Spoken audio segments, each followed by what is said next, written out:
This world, somebody has to go through something. Why not me? I'll go through it. Head up, chest out. Let's go, if that's what God wants me to go through. And Lucretia Murray has the scars to prove it. She's living with a bullet in her arm after being shot almost 2 years ago. Murray says she has a lot of people against her, and it all started when she was 11 years old. It just changed me completely because I never was able to be a child.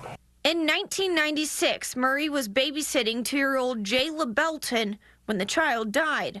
Austin police interrogated Murray, and at 11 years old, she became the youngest person to ever be charged with murder in Travis County. It was going to be my first year in middle school. I never went to jail, so I had to learn everything in jail, everything that a female is supposed to learn as a child. She was convicted and sentenced to 20 years in a youth prison. A certain facility that I was at, every day it's required to watch 15 minutes of news. Every day. It's just a requirement. So every time we turned on the news, guess who was on there? Me. So people were picking, fighting me. I was jumped by like 5 18-year-old girls. Just a couple months after the conviction, Michael Lofton started a TV show to investigate the case. I saw a lot of things, and I said something doesn't seem right. And I just at that point said, you know what, at the end of the day when I looked at her, reminded me of my daughter. My daughter was 6 at the time, she was 11. There's about a 5 or 6 year gap depending on the months. And I said, you know, would I sit back, you know, and allow this here to happen to my daughter? And absolutely not. Lofton says he presented the TV show to the Justice Department. I didn't in depth know how much she was doing for me. The judge threw out the verdict, and a second trial took place. That jury also found Murray guilty and sentenced her to 25 years in a youth prison.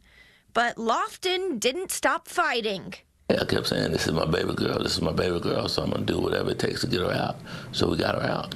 In 1999, Murray's conviction was overturned. The judge determined police had illegally obtained a confession from her. I had already been in there through 3.5, 4 years already.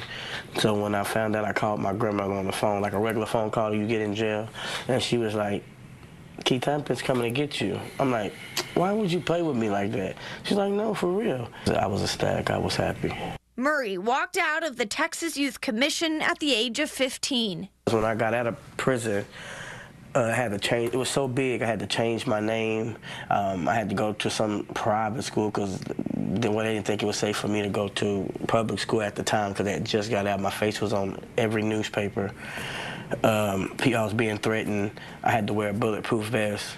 During the years that followed, Murray was arrested several more times. It's still hard to get back to a normal life at the age I am today. About 2 years ago, she had another run-in with law enforcement.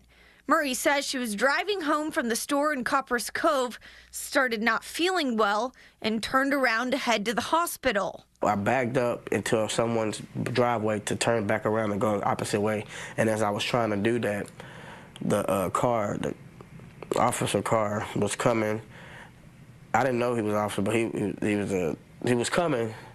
And he kind of like, he almost hit my truck, but went around instead of letting me back all the way up and go. So when he did that, he got in front of me. Murray says he started slowing down, so she went around him. And then I stopped and I got out the car holding my stomach where my hernia, where I have problems at. And then he just immediately pulled his gun, and I put my hands up like this. And then I walked back to my truck, and he just opened fire and walked me down shooting. Murray was shot 6 times. The shooter was off-duty officer Eric Stoneburner. Why do you think he shot at you? Road rage. Stoneburner resigned after the incident. He was charged with aggravated assault. Murray still has a bullet in her arm. Because sometimes this arm, it'll lock up like this and it'll stay for a week and I can't do nothing. It'll loosen up eventually.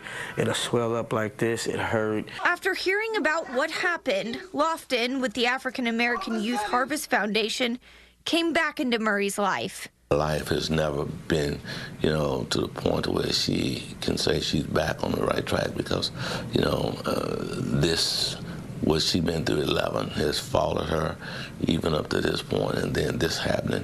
You know, how does one survive being shot 6 times and still have a straight face, you know, and to talk about it? Lofton is trying to raise funds to get the bullet out of Murray's arm and assist with housing, clothing, food, and education. I have a lot of people against me, but I deal with it with the grace of God. But personally, I deal with it by myself.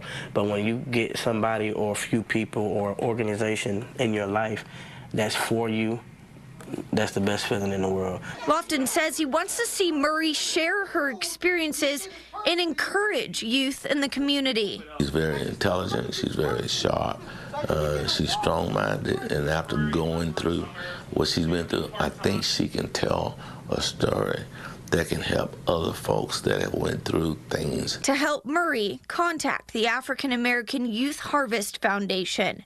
Meredith, Aldis, Fox 7 Austin News.